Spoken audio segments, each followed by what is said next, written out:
আলাইকুম। হ্যালো বন্ধুরা, কেমন আছো? আশা করছি ভালো আছো। যারা মাতা-পিতার সঙ্গে অসৎ ব্যবহার করেন তাদের উদ্দেশ্যে একটা হাদিস আছে।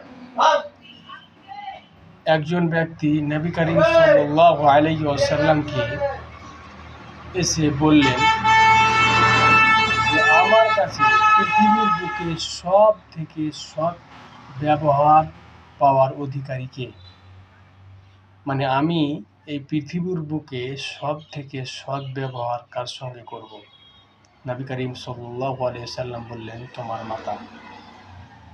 তারপরে লোকটি আবার জিজ্ঞাসা করেন যে তারপরে কার সঙ্গে করব? নবী বললেন, তোমার মাতা।